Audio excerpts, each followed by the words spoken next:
अब की बार तो ठेला की ठोकनी है, अगला बार तोरा के ठोक दे, याद रखियो। अरे वाह, लड़की होय के लड़का का तेवर। हाँ? का कहले? तेवर? तो सुन, अब उ जमाना गई जब औरत मर्दन की जूती होत रहे। हाँ बिल्कुल, एकदम सही। राजनीतियों या खेल के मैदान, हर जगह लड़किन जात अपन तेवर दिखारल पिया। हाँ। और का तेवर दिखावल सिर्फ मर्दन के काम बा और जुल्म सितम सहल औरतन के? ना, बिल्कुल ना। हाँ, एकदम राइट। सुन लो, इस दुनिया में ऐसा कोनो काम नहीं के जबन सिर्फ मर्द कर सकेला और औरत ना कर सकेले। क्षमा चाहता नहीं सुनामी देवी, बीच में बोले खाती। जवन का मर्द कर सकेला वो औरत कैसे कर सकेले? ए, झूठो टाइम वेस्ट ना कर, चल अपन रास्ता ना। हाँ, अगर सामने विरोधी पार्टी अच्छा होके, तगड़ा होके, तो अपोजिशन पार्टी के तो भागा ही के पड़ेला ना। ए, मैदान छोड़ के भागे वाली लड़की ना है हम। यहाँ जब मैदान में अभी ये पता चल जाये कि जवन काम हम कर सकीले वो तू कर सकेलू कि ना? हमरा मंजूर बा। अच्छा।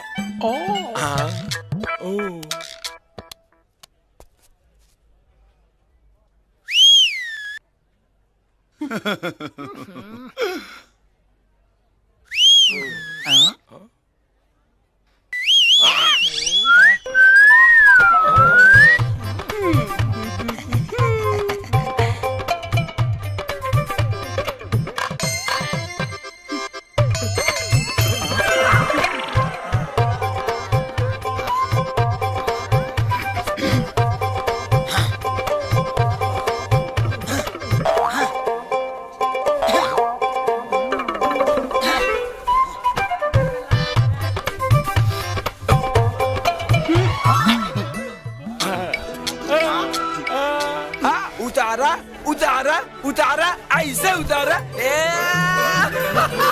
ऐसे उतारा। चल हट, जाहिल गवार कहीं के। हम जाहिल हल्ला होई। आई एम सातवा पास, फर्स्ट डिवीजन। या मैट्रिक पास भी नहीं खे। हट।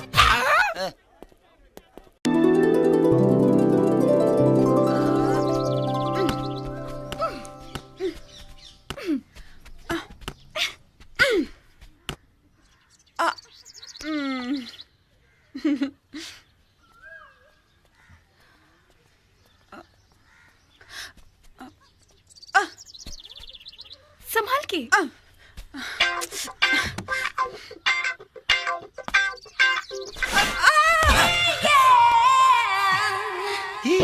तू छोड़ हमरा के, छोड़ हमरा के। ला छोड़ देने। ओ माँ, हमार कमर। You idiot. अंग्रेजी में बड़ा निमन शुक्रिया करत रहलू कि है बनरियन खानी गाछी पक्का चढ़ गए रहलू हा। वो हमार कौ कट गेल बा। अब तो तोहरा मानिए लेबे के चाही कि सब काम औरत नहीं खिस्सा कर सकत। ज्यादा स्मार्ट बनताड़ा। स्मार्ट तो हम बचपने कहीं माई हमर कहले कि हम करोड़ों में एक पीस बनल बनी। का हो भाई, हम इतना स्मार्ट हई, ओवर स्मार्ट कि तोहरा के बिना छुए चुम्मा ले सकतानी। का तू हमरा के छूबो ना और चुम्मा ले लेबो।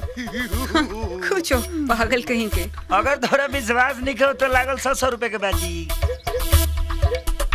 ठीक बा, लागल शर्त। पका का मौसा ले ली। ओके।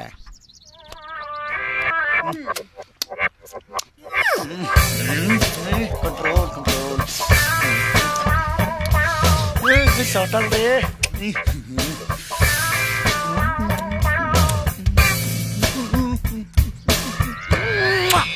पता जुआ के तू हार गईला। चलो निकालो पैसा। हाँ, हार गए नहीं रे। यस, हम जीत गए री। एक बार और लगा ले हल जा। यू